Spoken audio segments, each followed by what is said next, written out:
Oi gente, sejam muito bem-vindos a mais um vídeo. Esse é o canal Retornando à Essência e hoje nós vamos falar sobre não ter uma fé inútil, expondo as evidências de uma verdadeira conversão. Esse é o primeiro vídeo da série Vivendo para a Glória de Deus.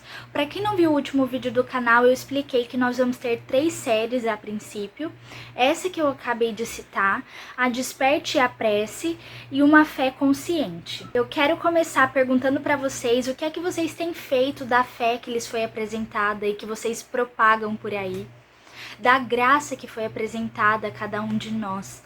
Sabe, quando Paulo vai se referir à igreja de Tessalônica, ele se lembra da igreja de acordo com seu trabalho fiel, seus atos em amor e sua firme esperança em nosso Senhor Jesus Cristo. É dessa forma que as pessoas se lembram de você?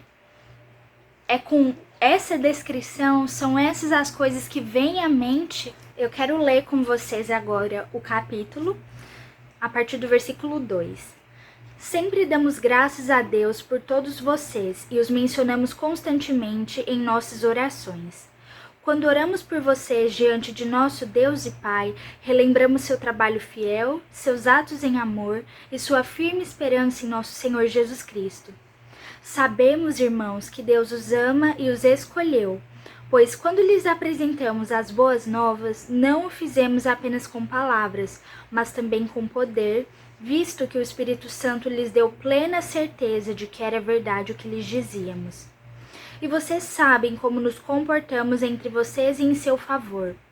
Assim, apesar do sofrimento que isso lhes trouxe, vocês receberam a mensagem com a alegria que vem do Espírito Santo e se tornaram imitadores nossos e do Senhor. Com isso, tornaram-se exemplo para todos os irmãos na Grécia, tanto na Macedônia como na Acaia. Agora, partindo de vocês, a palavra do Senhor tem se espalhado por toda parte, até mesmo além da Macedônia e da Acaia, pois sua fé em Deus se tornou conhecida em todo lugar. Não precisamos sequer mencioná-la, pois as pessoas têm comentado sobre como vocês nos acolheram e como deixaram os ídolos a fim de servir ao Deus vivo e verdadeiro. Também comentam como vocês esperam do céu a vinda de Jesus, o Filho de Deus, a quem ele ressuscitou dos mortos e que nos livrará da ira que está para vir. Aleluia, gente. A fé, ela é evidente. Sabe, quando a gente se converte, a gente não precisa nem dizer que é crente, porque fica nítido. Eu fui pontuando aqui algumas evidências. Uma delas é o abandono das práticas antigas e da idolatria. O que fazíamos antes já não faz mais sentido. O pecado que praticávamos, aquilo que adorávamos, e seja imagens realmente, outros deuses, ou então a nós mesmos, outras pessoas, a nossa profissão, tudo isso já não faz sentido algum, porque nós nos entregamos completamente a Cristo. Nós vimos o que realmente vale a pena, quem realmente é digno de todo louvor e adoração. Nós passamos a viver em função de Cristo, e isso é notável entre quem está ao nosso redor. O segundo ponto é a plena certeza da salvação. Eu já ouvi pessoas da igreja dizerem que não têm certeza se elas são salvas de fato, se elas vão ser salvas, enfim, o tempo verbal que você quiser usar. Mas se você não tem certeza, é porque o Espírito não está testificando em você. E se ele não está testificando, é porque você não aceitou, não entendeu de fato qual é a mensagem do Evangelho e não se entrega a Cristo. E eu digo se entrega porque é uma entrega que a gente faz todos os dias. Eu tenho plena convicção da minha salvação, mas eu só tenho essa certeza porque eu sei que definitivamente não depende de mim. Porque se dependesse de algo que eu tenho que fazer, em hipótese alguma eu ia ser salva. Mas foi esse Deus maravilhoso que nós temos, o único e verdadeiro que se entregou por nós. Foi ele quem pagou o preço, o mérito é todo de Cristo. Isso não anula a nossa responsabilidade de obedecê-lo, de ter boas obras, mas não é isso que nos salva. A salvação vem pela fé em Cristo Jesus. E aliás, logo eu vou fazer um vídeo explicando de que vale a oração para aceitar Jesus, o que a gente precisa de fato para ser salvo, as principais mentiras que são ditas a nós a respeito disso, também explicando do que é que nós somos salvos, né? Porque eu não tinha esse entendimento, achava por que é que eu preciso de um salvador, se tá, né? Assim, eu não faço nada de errado. E aí que a gente se engana, muito mesmo. O terceiro ponto é porque agora nós temos alegria e perseverança, mesmo em meio a provações, a perseguições, porque a perseguição aqui, gente, era risco de morte, simplesmente por acreditar, por proferir a fé em Cristo Jesus. E mesmo assim, Paulo lembra da igreja como uma igreja que tinha a alegria do Espírito. Então agora a gente não fica mais lambendo as feridas, remoendo aquilo que já passou, que a gente já sofreu, o que a gente está sofrendo agora, sabe, com essa visão de, ai, coitadinho, né, tadinha de mim, com pena de nós mesmos, como se a gente... Ai, gente, sabe essa visão tão vitimista? Nós não devemos murmurar, nem nos entregarmos às tristezas que nós estamos suscetíveis aqui nessa vida, né? Isso não respalda qual vai ser a nossa conduta, não respalda se vamos ter esperança ou não. Nós não nos movemos por aquilo que vemos, por aquilo que sentimos, mas pelo que cremos. E nós cremos em Cristo, nós cremos que tudo que acontece aqui é passageiro e que nós já temos a plena certeza e segurança de que estaremos com Ele na eternidade. Então, mesmo que segui-lo resulte em sofrimento, porque aqui a igreja começou a sofrer, a ser perseguida pela fé em Cristo. Mesmo que isso aconteça, a gente não tem mais desejo de retroceder. A gente tem um só alvo. Nós temos um objetivo claro, irmos para Cristo Jesus, para conhecê-lo, para nos parecermos com Ele, para sermos santos como Ele é santo. Cristo voltará para buscar a sua igreja, que somos nós. E isso já é consolação o suficiente para tudo que a gente tem que passar. Mas se não bastasse isso, como se não bastasse, o Senhor ainda deixou o seu Espírito para nos ajudar, para nos consolar, para nos ensinar, nos disciplinar. Nós temos um auxiliador, o próprio Deus, é Ele quem caminha conosco. O quarto ponto é a propagação do Evangelho. Nós não temos vergonha da mensagem da cruz. Nós não temos vergonha de que as pessoas saibam que somos cristãos e nós falamos disso com ousadia, com orgulho, com amor. A fé dessa igreja se tornou conhecida. O modo que eles viviam, o testemunho deles se tornou uma pregação.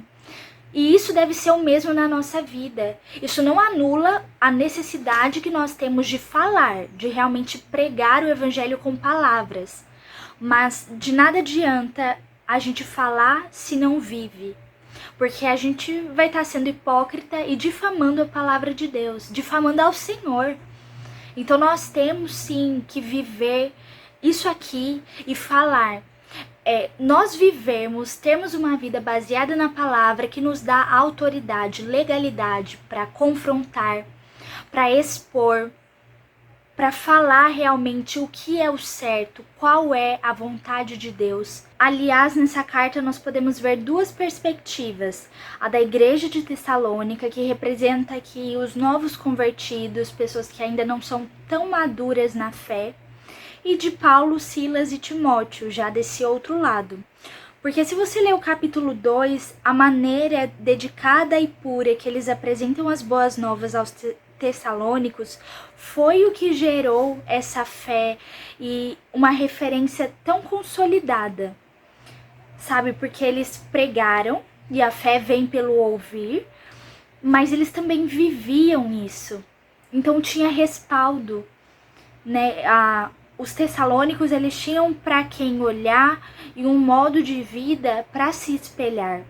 E aí, vendo isso, vendo o bom testemunho de Paulo, eles agora passam a dar bom testemunho na região em que vive, ali ao redor, né, na Macedônia e Acaia e até além desses lugares. Vale ressaltar que, assim, nem todos querem ouvir a mensagem do Evangelho, mas até dentro desses que ouvem, não são todos que vão aceitar essa mensagem, que vão escolher seguir a Jesus, né? E aqui a gente lê mais pra frente no versículo 13 do capítulo 2. Portanto, nunca deixamos de agradecer a Deus, pois quando vocês receberam de nós a mensagem dele, não consideraram nossas palavras meras ideias humanas, mas as aceitaram como palavra de Deus, o que sem dúvida são. E essa mensagem continua a atuar em vocês, os que creem. Nós nascemos de novo quando nos entregamos a Cristo, porém a transformação continua acontecendo. É algo diário, a mensagem, o poder do Evangelho continua nos transformando. E nós temos que deixar que isso aconteça, né? É uma via ali de mão dupla. O Senhor começou tudo isso, o Senhor veio ao nosso encontro, o Senhor ofereceu uma oportunidade de mudarmos, de nos santificarmos, mas nós temos que corresponder. Nós temos que dizer a Ele que queremos, nós temos que abrir mão das nossas vontades. A quinta evidência é o trabalho fiel e atos em amor.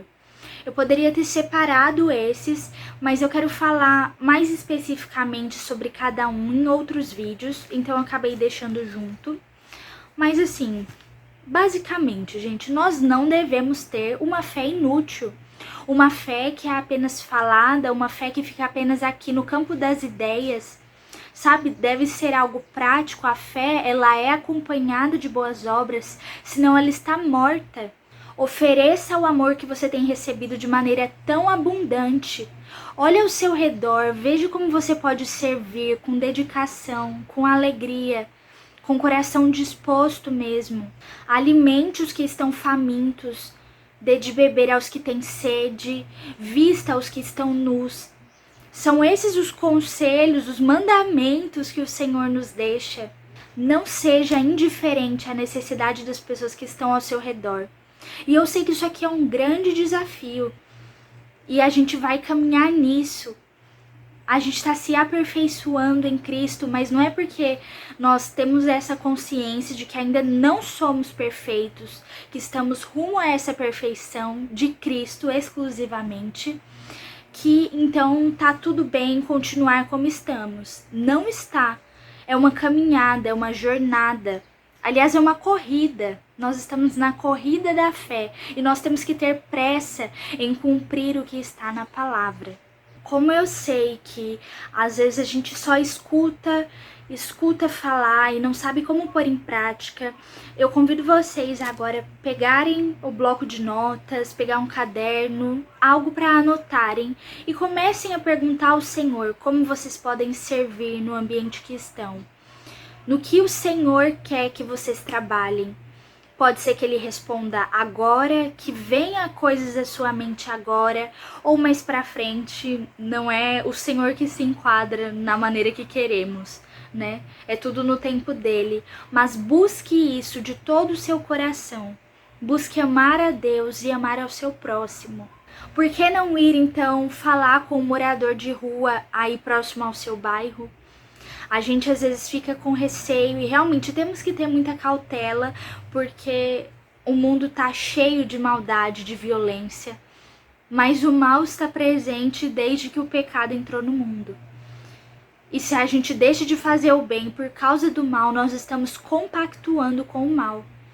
Então ore, peça discernimento ao Senhor.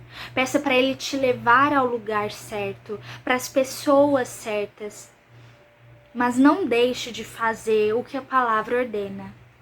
Em Tiago 2, a partir do versículo 14, vai falar: de que adianta, meus irmãos, dizerem que têm fé se não a demonstram por meio de suas ações? Acaso esse tipo de fé pode salvar alguém? Se um irmão ou uma irmã necessitar de alimento ou de roupa e vocês disserem: até logo e tenha um bom dia, aqueça-se, coma bem, mas não lhe derem alimento nem roupa, em que isso ajuda? Como vem, a fé por si mesma, a menos que produza boas obras, está morta. Mas alguém pode argumentar: uns têm fé, outros têm obras. Mostre-me sua fé sem obras, e eu, pelas minhas obras, lhe mostrarei minha fé. Você diz crer que há um único Deus? Muito bem, até os demônios creem nisso e tremem de medo. Quanta insensatez! Vocês não entendem que a fé sem obras é inútil? Olha que pesado é esse texto, mas é verdade. A gente não pode mais perder tempo correndo o risco de deixar a nossa fé morrer e de deixar outras pessoas sofrendo as consequências disso.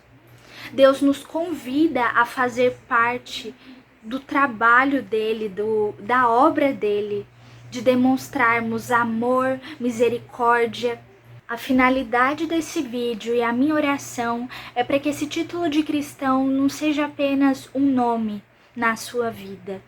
Que não seja algo que só acrescenta mais compromissos na sua agenda, que te proporciona um clube social para frequentar. Não, mas que você viva glorificando a Deus, dando bom testemunho e com as boas obras que você foi chamado para realizar.